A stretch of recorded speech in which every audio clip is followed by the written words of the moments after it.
All right, we are going to be in 1 Samuel 17. 1 Samuel 17. I tell you what, there's a lot in this, and so I'm going to have to go pretty quickly. We'll spend a little bit of time on the front end of this, and then we'll have to kind of pick up the pace. But I wanted to make sure that we had some points that were pretty clear. But the battle is the Lord's. 1 Samuel 17. Of course, you know, if you know your Bible fairly well, you know that this is where David fights Goliath. And so I have been looking forward to this lesson in particular, just because it's a great story from the Bible. I don't use that term, by the way, I know some people get upset and they'll say, this is history. You know, I'm like, you know, it is history. I've heard people say that history is his story. So I'm sure that there's some truth to that. But when you look at the Bible, it is factual. I don't have any doubt about that, but I do use that term when speaking about these lessons that we see throughout the Scriptures. All right, let's look at verses 1 through 11. This is the Philistine champion. Now the Philistines gathered together their armies to battle, and they were gathered together at Socoh, which belongeth to Judah, and encamped between Socoh and Azekah in Ephes-dammim. And Saul and the men of Israel were gathered together and encamped in the vale of Elah, and set the battle array against the Philistines. And the Philistines stood on the mountain on one side, and Israel stood on the mountain on the other side, and there was a valley between them. I'll have to kind of commentate as we go, you know, because of the lengthiness of this chapter. But this is a valley that is separated by mountains on the north and the south. And so what you have is the Philistines were on the north side of the valley, and the Israelites are on the south side of the valley. And they are set out against each other for battle. All right, moving on. And there went out a champion out of the camp of the Philistines named Goliath of Gath, whose height was 6 cubits and a span. And he had a helmet of brass upon his head, and he was clad with a coat of mail, and the weight of the coat was 5,000 shekels of brass. And he had greaves of brass upon his legs, and a javelin of brass between his shoulders. And the staff of his spear was like a weaver's beam, and his spear's head weighed 600 shekels of iron, and his shield bearer went before him. All right, so as we look at this section here, this is something that we see in the Bible, but this is not something that is located directly in the Bible alone, and that is having a champion of war. Oftentimes, throughout history, they would try to have a decisive battle between two people rather than two armies in order to save lives of men. And so you just get your biggest, baddest warrior from one side, the other people get their biggest, baddest warrior, and then they go out and then fight, and then you just kind of have the choice from there. What oftentimes happened is they would go ahead and fight anyway, that they just hope that the person would strike enough fear into the other side that they would back down, but then oftentimes throughout history they would just end up fighting anyway. But this is what's going on. You've got Goliath. He comes out, and he is 6 cubits in a span. And so, cubit is roughly 18 inches. And so this is roughly 9.5 feet tall. And it's actually because of inaccuracies, a cubit, it's really the king's tip of his finger to his elbow. And so it could differ just a little bit here. But anyway, he could be possibly a few inches taller than 9.5 feet, if you can imagine. I remember in Bible class when I was a kid, somebody had made a cutout of Goliath, and we had 8-foot ceilings. And they made a cutout, and then, of course, he goes up all the wall, and then he comes up over, on the ceiling, and you look at that as a kid, and you're thinking, that is a massive human being, and that's exactly what he was. All right, so before we jump into some of the details here, because I find the details very interesting, but The idea of Goliath's size, now there's clearly other giants in the scripture that are mentioned. There's other people that aren't described as giants but are very tall. Benaiah fights an Egyptian who is 5 cubits tall, and so that's pretty tall. And when he fights him, the same description is given as far as the man's spear being like a weaver's beam. It's basically that's about 2.5 inches thick is what that is. But and the length would have been probably somewhere between 10 and 12 feet as far as Goliath's spear. But anyway, all that being said, talking about though people that have been very tall, Robert Wadlow has been the one throughout a long time who has the Guinness Book of World Records on being the tallest man to ever live. Now, they don't count Goliath because they never measured Goliath, but they count Robert Wadlow. He was born February 22nd of 1918, and by the age of 8, he was taller than his father, which I've seen a picture of his father. I don't know how tall his father was, but his father looks to be about 5'2", 5'5", somewhere in that range. He's not a very tall man, but he's already taller than his dad at age 8. In elementary school, a special desk was made for him. By the time of his graduation, he was 8'4", and so that's pretty tall, right? So 8'4", and then by the time that he died, his height was 8 foot 11.1 inches tall, so almost 9 feet tall, and his weight reached 439 pounds at his death, which he only lived to the age of 22. He was known to have actually great physical strength as well. So it's kind of interesting when you look at this, and the science behind it is that the ones that we see today that are growing that tall usually have something wrong with them, and that's not what we see the case with Goliath, because Goliath is evidently a healthy boy, from the scriptures. But there's a hypertrophy. Sorry, I'm saying that wrong. I'm not even going to try to say it. Of his pituitary gland, which results in an abnormally high level of human growth hormone, which, if you know your sports science, human growth hormone not only helps in, just growth in general, but it helps a lot in the growth of muscles. And so this would also attribute to great strength, which is what was mentioned of Robert Wadlow, that he had great strength as well. Now, moving on. Going on to, I looked into this because I've heard things, but I wanted to do a lot of research in this, and so I spent a lot of time just looking at the armor and how much it weighed and all this stuff. And so Goliath's armor is pretty interesting. Most of the time when you're looking at this, it starts in verse 5, where it says he had a helmet of brass. Brass is an expensive type of metal at the time. So he had a helmet of brass upon his head, who was clad with a coat of mail. The weight of the coat of mail was 5,000 shekels of brass.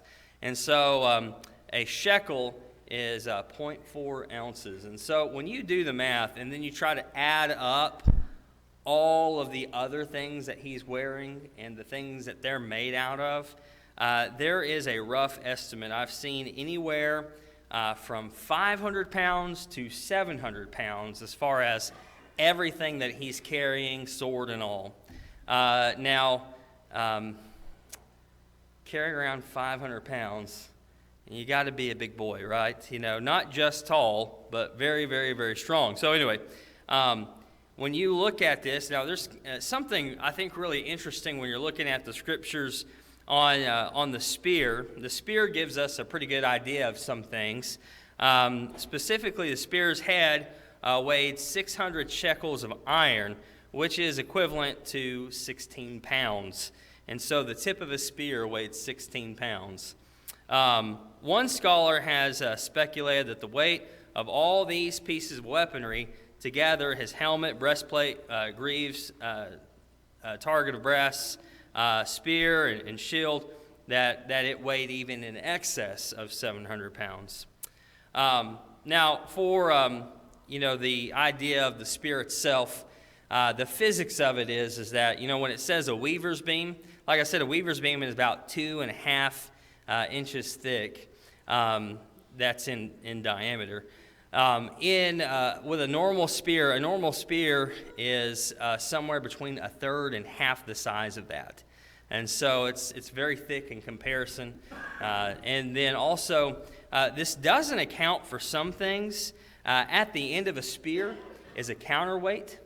And it doesn't even mention that, but you have to have a counterweight on the end of the spear, or else you can't use it properly. And you see this throughout the Bible. Several times they'll use the counterweight to stick it into the ground. But they even sometimes have used it as a part of the weapon itself. But anyway, it would have had to have had that on there, making it weigh even more. And, this is just a big man, and so he's going to need a big spear, because a normal spear is not going to be but about 6 feet, or so.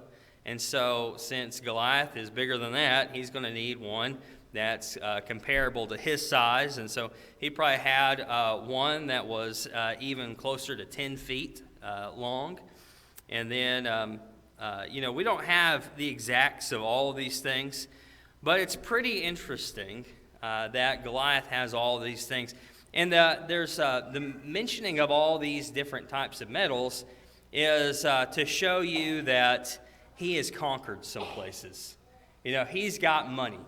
He has this really nice coat of mail. He's got a really nice helmet.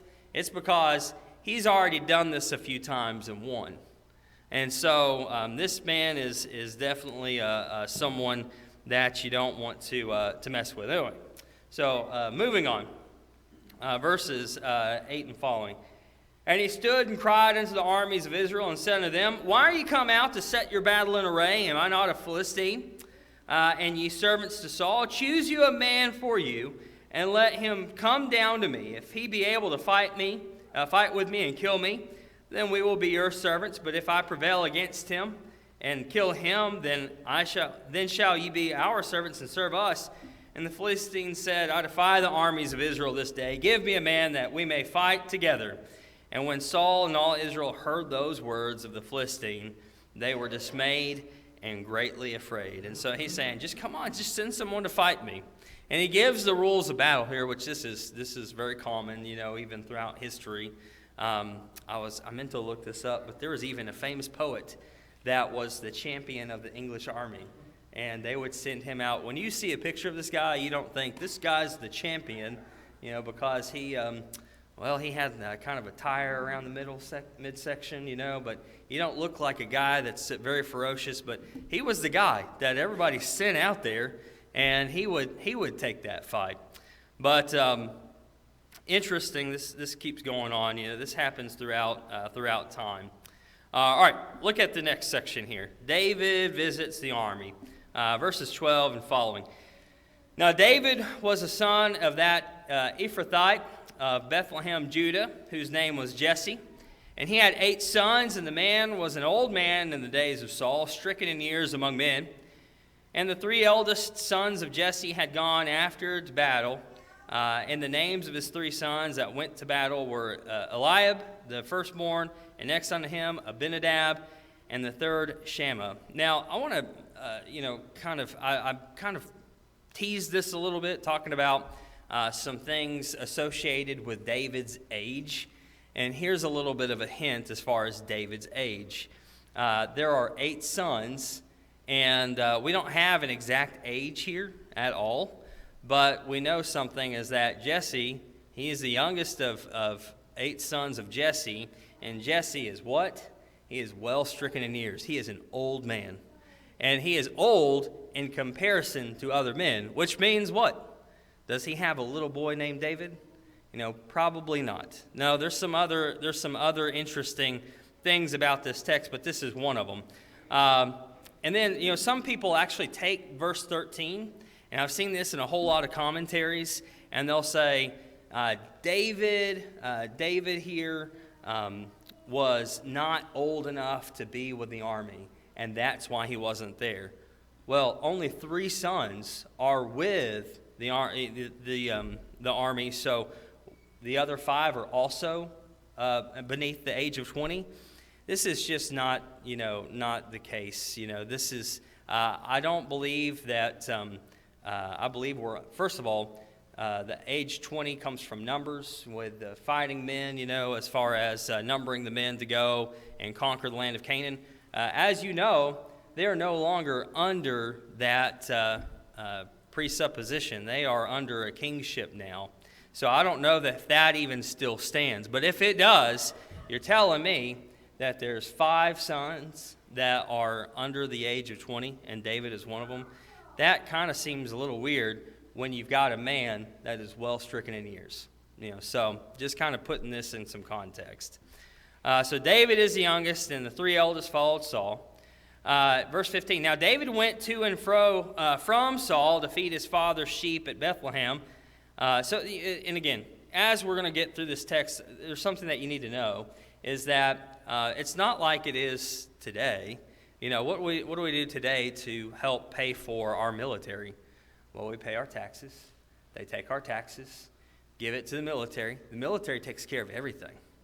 Now, there were times when, and especially what you're saying right here, is that the families sometimes would have to give some supplies to their family, and so they might even travel out and have someone travel to the safest part of the battlefield and try to get supplies to their family. So that's what's going on here. Now, David went to and fro from Saul to feed his father's sheep in Bethlehem, and the Philistine drew near morning and evening and presented himself 40 days. So this is not a short period of time. He is doing this for a long period of time. He's doing this for 40 days. And Jesse said unto David his son, take now for thy brethren an ephah of this parched grain and these 10 loaves, and carry them quickly to the camp of thy brethren, and bring these 10 cheeses unto the captain of their 1,000, and look how thy brethren fare, and take their pledge. So what is Jesse wanting? He says, I want to know, what's going on. This is not in the days of social media, right? This is not in the days of email. This is not in the days of phone calls. It's kind of interesting, talking to children these days. They don't know that there was a time that any of that stuff ever just didn't exist. It's kind of weird to them. But when you look at what's going on, they don't have an easy way to communicate. So what does Jesse want? He wants to know what's going on. So he sends David. He sends him with supplies, and he says, see how everything's going. See how everybody is faring. All right, verse 19.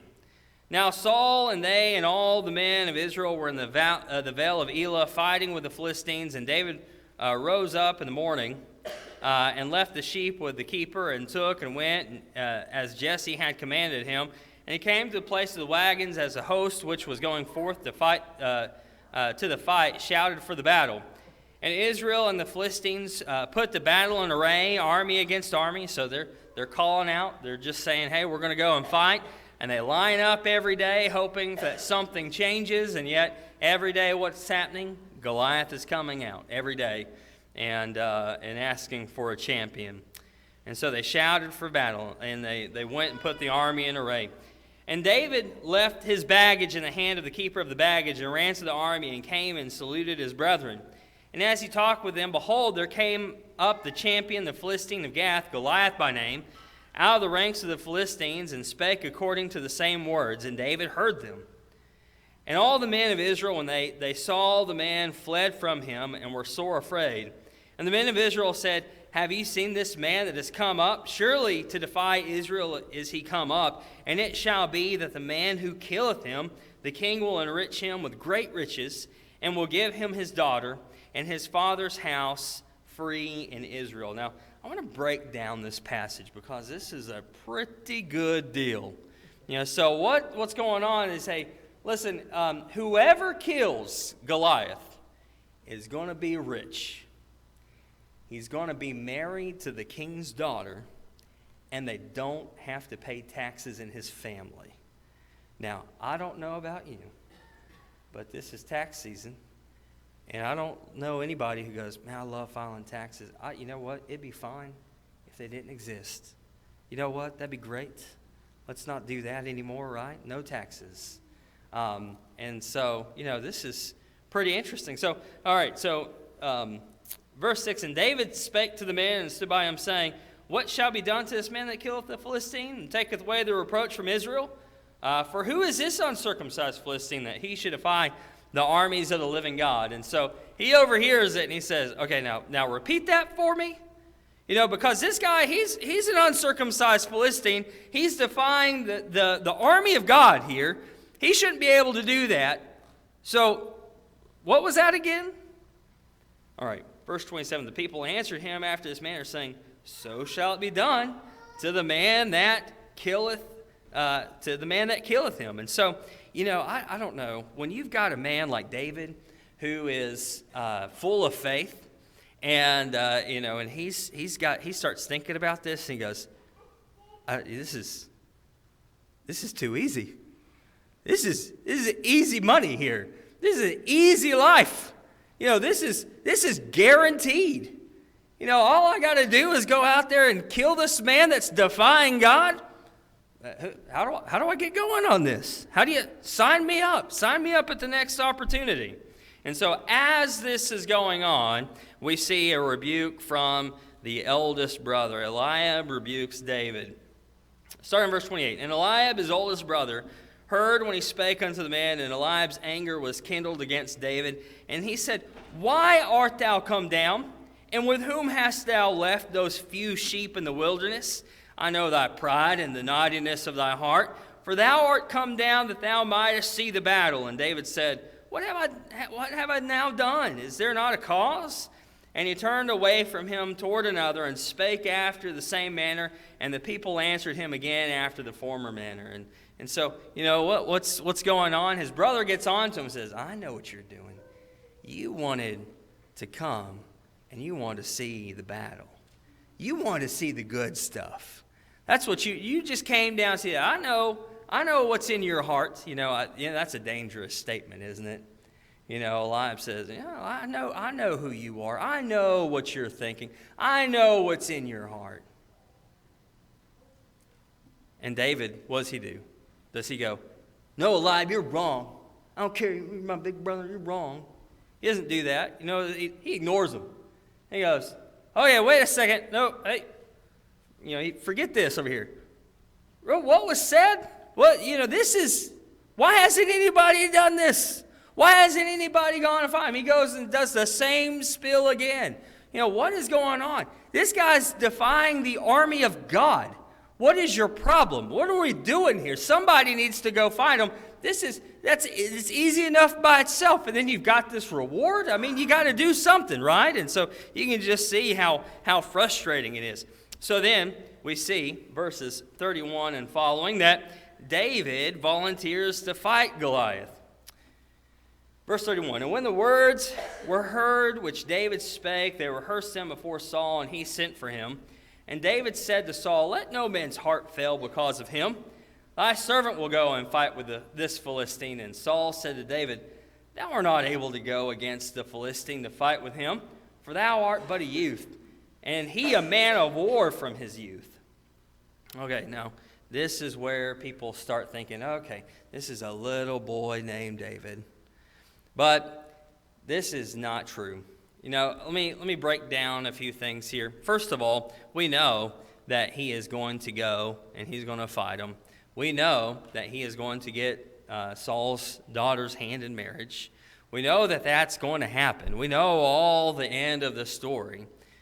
Which means what? David is of marrying age. So he is a man. Furthermore, this word youth is kind of an interesting word in Hebrew. It's the word na'ar. And it actually, maybe someday I'll do this. And I wanted to for this lesson, but as I started looking at all the verses, I thought, there's no way with all the material I've got that I can do this. But go and try this for yourself if you want. Maybe someday I'll write an article on this. But there are several ways in which na'ar is used. Sometimes na'ar has been used to denote infants. Sometimes na'ar is used to show children. Sometimes na'ar is used to define teenagers. And you go, okay, see, no, let's see. Sometimes na'ar is used to define people that are up to 28 years old. So when you look at that, you go, you cannot say that he's somewhere in this range. Now you go, okay, well, let's think about this. Is he an infant? Oh, no, he's not an infant. Is he a child? Well, yes, he's a child. He's a child. That's what he said. No. The word na'ar has this wide range, and we don't have a good idea of him being a teenager. Is it possible?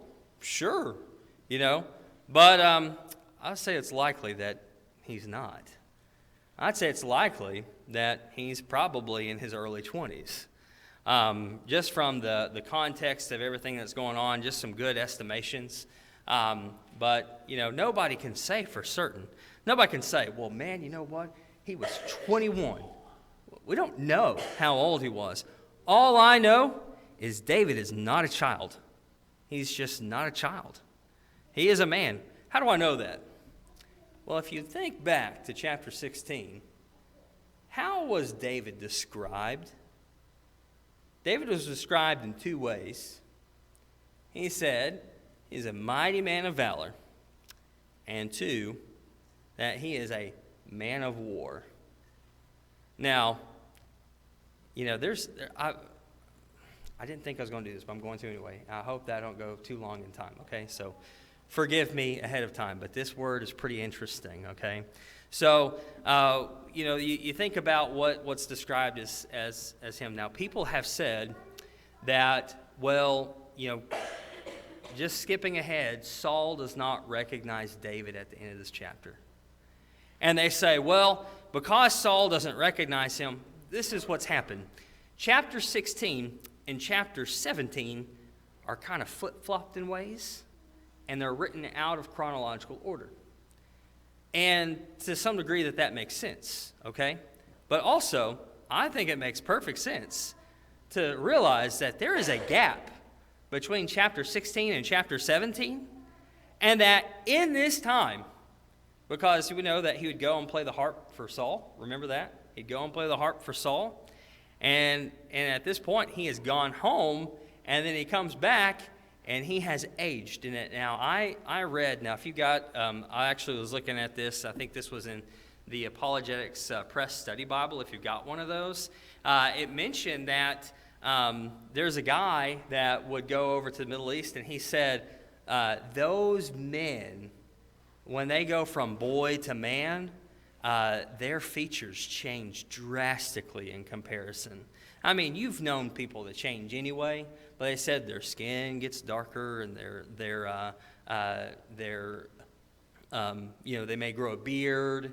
And that, of course, when you grow a beard, that completely changes the way that you look, I won't shave mine because of that fact, But listen, you just look different. It very well could be the case, and I don't want to overcomplicate this, but very well it could be the case that David, it's been a while since Saul has seen him, and he has grown up. He looks more of a man than what was described to him before. And so, so this word here, na'ar, having a wide range here, let me throw another little wrench in all this. The word na'ar can mean servant. I know, Hebrew is kind of crazy. It has a whole lot, like there's one word that means a bunch of different things. Now, after studying this, there may be some room to say that Saul and everybody else, and even Goliath, is using that term here as saying he's a servant. Because remember, and we're going to get here soon, remember he doesn't go out in any armor. He goes out in his regular clothes. He doesn't look like a soldier. Very well may be the case. They said, you send a servant out here to fight me? You coming out here with just servants? Well, what about your men of war? Send somebody out like that. So I think that very well may be the case of what's going on here because of the greater context of everything. But nonetheless, you got to know that David is a man at this point, and there's more evidence for this, but we just don't have the time for it. If you've got more questions about it, I'll be glad to talk to you in private. But there's just too much to add to this lesson when I really want to be done in about 15 minutes, and I'm not going to. I'm so sorry. But anyway, so David has volunteered. So he says here, verse 34, and David said unto Saul, thy servant was keeping his father's sheep. When there came a lion or a bear and took a lamb out of the flock, I went out after him and smote him and delivered it out of his mouth. And when he arose against me, I caught him by his beard and smote him and slew him. So, if this is a little boy named David, okay, this is a pretty bad boy right here, right? Because he has gone after a bear and he's gone after a lion, and the idea is he's done this barehanded. He said, look, I went after, I took him by the beard. I grabbed him by that little chin hair, and I beat him. Now, if you go through and you look at the idea of the bear over there, they have some big brown bear over there. I know some people are like, well, they probably have like dwarf bear or something like that. No. These are brown bear. I mean, like we're talking like big old like Syrian grizzly like bears, And so David says, I've already fought one of these things. I fought a bear before, Has anybody ever gone over to Springfield, Missouri, and gone into the Bass Pro in Springfield? You go up to the top where there's all those guns and that little museum there, and you walk by a polar bear, and it's the largest polar bear that was ever killed. You look at that thing. That's huge, right? That's not even the same thing. Even fighting a grizzly bear it may be a little shorter, but it's a little bit wider too. So this is not a small feat. Also, a lion. Have you ever seen a lion? I've seen some small lions before, and I wouldn't want to touch them either, okay? But he doesn't matter. So again, here, the little boy named David, I'm thinking, I've always seen these 8 to 10, 12-year-old boys in the little cartoon drawings that you get to color in Bible class. And, my oldest son is 11. I would not send my oldest son to go and fight a bear or a lion. I wouldn't expect him to do that. I wouldn't want to. Now, if he did, I'd be really impressed, okay? But that's not. But would I expect a man to be able to handle business? Sure. You say, well, look, this is your job. This is what you do. So, yeah, you expect a man to be able to do this. All right. Continuing on.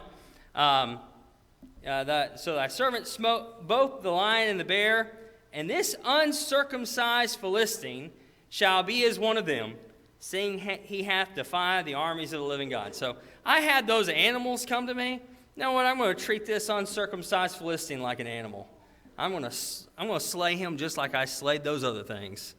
He's going to die. He's going to be killed. I'm going to kill him. And David said, Jehovah that delivered me out of the paw of the lion and out of the paw of the bear, he will deliver me out of the hand of this Philistine. And Saul said unto David, Go, and Jehovah shall be with thee. So, what does he say? Look, who does he give credit to? Did he say, I did all these things by myself? He said, I went and I fought these things, and God was with me. And God will be with me today. God will help me. All right. Again, here's some other things. I want to mention some other things in this section about people's misconception about David being a small boy. And Saul clad David with his apparel, and he put a helmet of brass upon his head, and he clad him with a coat of mail, and David girded his sword upon his apparel, And he essayed to go, for he had not proved it. And David said unto Saul, I cannot go with these, for I have not proved them. And David put them off him. So, he said, look, I'm not going to take all this stuff. He's put on all these things, and he says, I haven't proved them. I haven't been out in this. Here's the thing. When you are using any sort of tool, any sort of weapon, really, this is specifically to weapons, I'll just relate this to bow hunting. When you use a bow, you need to know how to use it, because if you use it improperly, your arm's going to hurt really bad because you're going to hit it a bunch. And so if you're prone to doing that and you can't figure out how to do it, you get a little arm guard and you put on there, and then you learn to shoot with that arm guard. If you have different types of releases that you want, you put those on. You figure out which one works best for you. Same thing goes with anything. You've probably done lots of different activities that required specific things, and you may have a variety of different choices, and you find one that works for you. But what do? You find the one that works for you, and you stick to it. And David says, I can't take this stuff. I can't take this. I haven't proved any of it. I haven't tried any of this. And so he just takes the staff. Now, people have gone to this passage and said, well, he's clad with Saul's apparel here, and I'm just going to go ahead and cut to the chase here. Listen, you think if David is able to, if he is a full-grown man, do you think he's going to be able to wear the armor of Saul, who stands head and shoulders above him? I mean, no. I've got some questions about this in other regard, but I'm just sticking to the traditional thing here. But I'm going to say this, is that, I told Jake I was going to pick on him. But, Jake is about the tallest person I know, okay? And you know what? If Jake said, hey, Matt, I'll let you borrow my shirt, I think it might look like I was wearing, my dad's shirt, because, he's a big and tall guy, and I'm just a big guy. I'm not tall. And so I would just, we probably wear about the same size shirt, but it would go down to my knees. And I would look kind of funny wearing it. Think about that. If David is going to wear Saul's armor, and Saul, Jacob's head and shoulders above me, and so, I would look funny in his clothes. David's going to look funny in Saul's clothes, okay? So, but all that being said, he says, look, I haven't tried this out. I haven't tested it. I'm not battle ready in this. I don't know how to use this stuff. And so what does he do? He takes the things that he knows how to use. And so he took his staff in his hand, and he chose him 5 smooth stones out of the brook, and he put them in the shepherd's bag, which he had, even in his wallet, and his sling was in his hand, and he drew near to the Philistine. So, there's some, I love this. I read one commentator say, and I have not looked into this all the way, Goliath does have brothers, but they say that there's some symbolism here, and I'm not really sure about this, but they say that Goliath had 4 other brothers, and that David picks up a stone for each of them, like, all right, I'm going to get done with you, and then I'll go and y'all get your brothers later on. So I don't know, that's just kind of surmising, but it takes 5 stones. Now, what might another person think? He's thinking, look, I'm going to go into battle. Here's this man, he's battle ready, and you know what? He might deflect one, and so I better be ready with others. I think that's pretty logical. He's saying, look, God's on my side, but, I'm using some skill here, and I might miss. So I don't know. I don't know all the ins and outs of this. I like to think it's the first one where he's like, I'm going to take this guy down, and I only need 1 stone to do it, and I'm going to go get his brothers. I like that thought. That's very manly. I like it. But I don't know that is to be true. All right, let's look at the next one. So David gives the promise to Goliath. Now, I love this right here. All right, let's look at this. Verse 41 and following. And the Philistine came on and drew near unto David, and the man that bare the shield went before him. And when the Philistine looked about and saw David, he disdained him, for he was but a youth and ruddy and with all a fair countenance. And again, going back to that word na'ar, it's the same word here. And thinking about the thought of him being a servant, he's saying, look, he's a servant, he's ruddy, and then also he's got a fair countenance. This guy doesn't know how to fight. This is not even going to be fun, right? That's probably what Goliath would be thinking. This is not going to be fair. It's not going to be fun. This is going to be like, everybody's going to be, looking at this guy in disdain. I want a good fight. I want somebody who's a real man. I want a real war. I want to put down somebody that everybody thinks that might be able to defeat me. That would be the thought process of a warrior.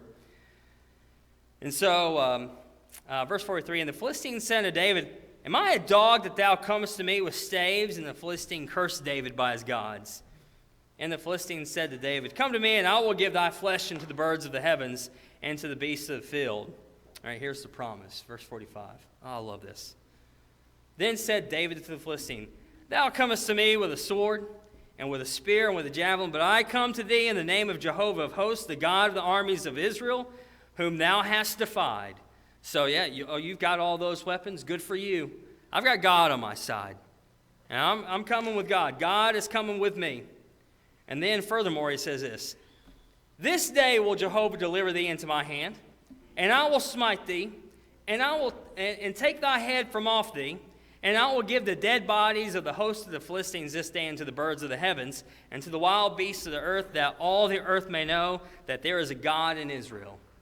And so what does David say? Goliath said, I'm going to feed your body to the birds. David responds with, well, first of all, I'm going to kill you. Then I'm going to cut your head off. And then we're going to kill the rest of the host of the Philistines, and all of your bodies are going to be for the birds. He says, look, you're calling me out. Well, here it is. You're all going to die. There is no way. You're done. And he says that, why? The whole purpose of this isn't so I can be glorified. Why? So that everybody knows that this is God's battle. This is his. Verse 47, and that all this assembly may know that Jehovah saveth not with sword and spear, for the battle is Jehovah's, and he will give you into our hand. All right.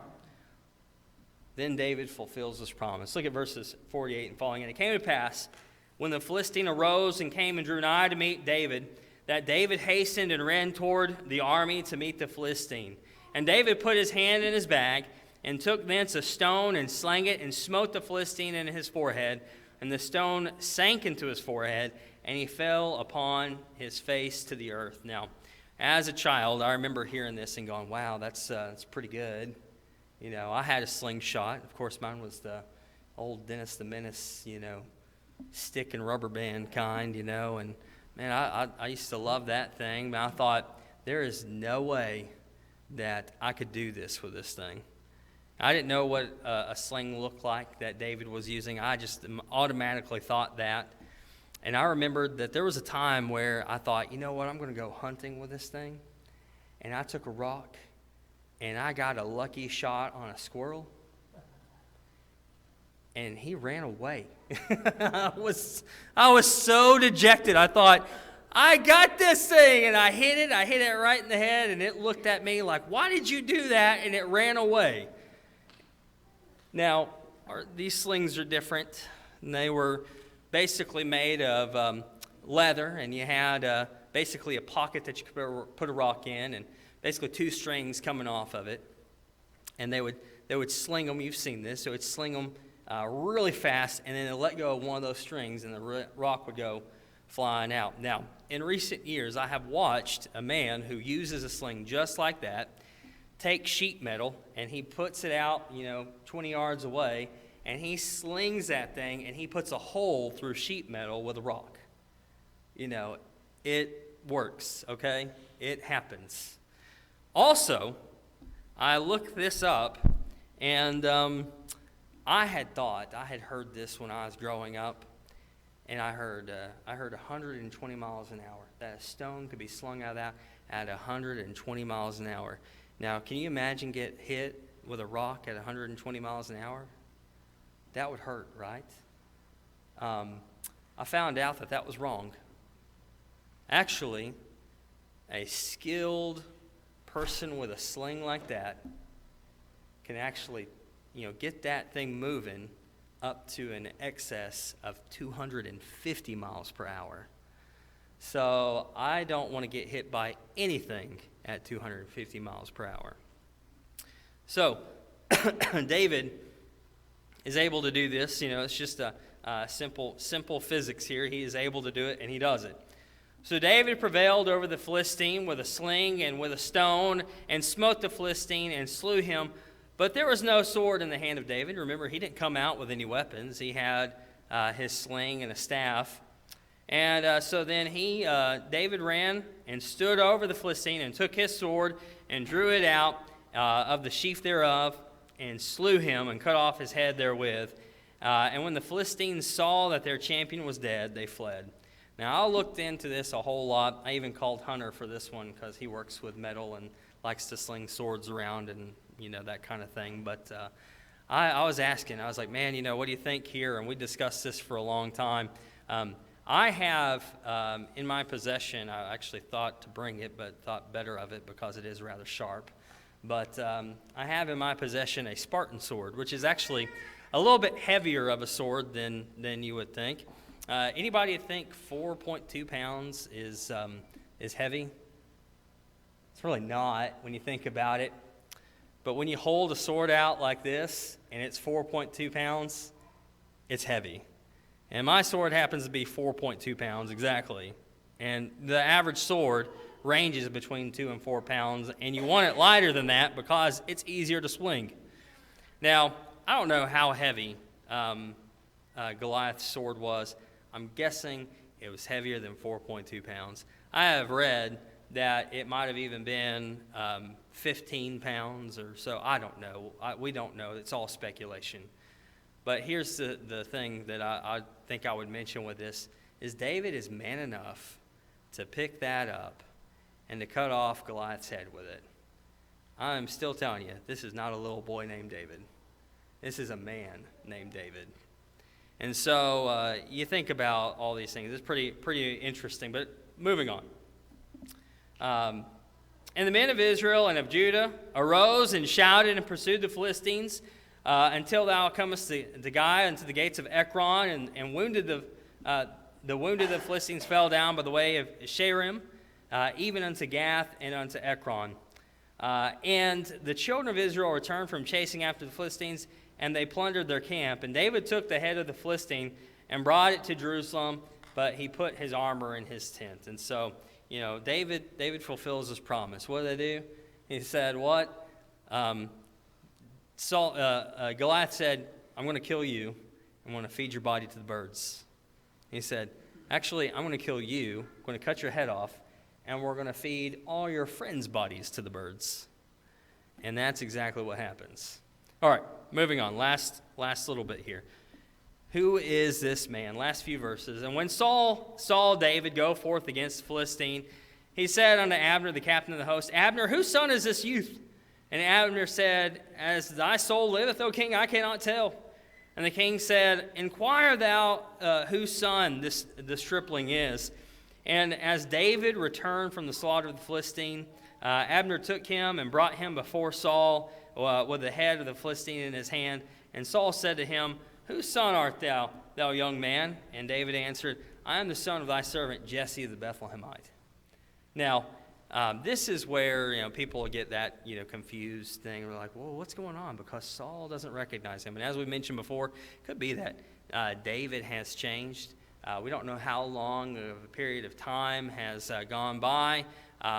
We know that he already met David here. So it's just kind of a weird scenario.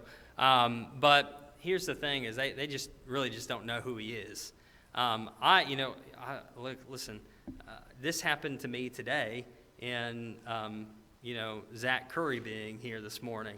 I hadn't seen him in a while, and it's been a while, and so he had a big old beard, and I didn't recognize him. After talking to him, I realized, who he was. I could tell who he was. He looks like his dad. but it took me a while. There have been times where that has happened to all of us, right? You know, you grow up and then you go somewhere and people see you and they look at you and they go, is that you? And, you know, we've all had that to some degree, or maybe the opposite. We get older and people haven't seen us in a while and they go, is that you? You know? But all that being said, David fulfills his promise, and then they don't know who he is. They have no idea, but they want to find out. And he says, look, I am David, and I am the son of thy servant Jesse, the Bethlehemite. All right, a couple of things here. I want to make a little bit of application. Number one is this. The battle is the Lord's. And of course, we see this over and over again. I don't get too worked up over this. Sometimes people will say, oh, you know what? America's going to be destroyed. You know, this is what's going all this is happening. This is terrible. And maybe it is. I don't know, you know. But all I know is the battle is the Lord's. You know, you go back to Daniel, and what does Daniel say? Daniel say, you know what? You know, it's God that rules in the kingdoms of men. It's God that does that. It's not men. God is in charge of everything. God allows for these things to happen. And so, the battle is the Lord's. And we need to remember that. We need to remember, too, that if the battle is the Lord's, then He's on our side. As long as we're doing what's right, He is on our side. There's no reason to back down. You know, there are times when we have to say something to people, that they need to hear something. They need to hear the truth. And maybe that truth is going to hurt their feelings. But remember, God is on your side. Now, adversely, if you think about the opposite, Satan is on your side if you don't do it. So we need to stand up and say the things that need to be said. We need to remember that. The battle is the Lord's. All right, number two. There is a right place to put your faith. We can put our faith in men, and we will be disappointed.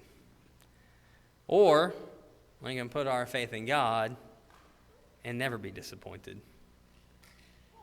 And that's what we need to think about is, where are we putting our faith? Are we putting our faith in God? We're not putting our faith in God if we put other things before Him. We need to always put Him first. And then last but not least, I think everybody makes this point, and I thought that people would be mad at me if I didn't make this point. But you know what? Sometimes you have your own giants to face. And we've got to stand up to those things in life. I think sometimes people take this a little too far, and they'll go, oh, drug addiction, that is your giant in life. No, that's like something you did to yourself. What is facing off against a giant is going to be some kind of outside force that you're going to have to square up with. But you know what? If you keep these principles in mind and you face whatever giant that is in your life, you know that if the Lord is on your side, everything's going to be just fine. And so I think that leaves us with one last thing to say, is make sure that the Lord is on your side. How do you do that? By being obedient to Him, to obeying that gospel plan of salvation, to hear, believe, repent, confess, and be baptized. And then when you've done that, to be faithful. Be faithful throughout the rest of your life. Be on the Lord's side, and He'll be on yours. The lesson is yours. Please come as we stand, as we sing.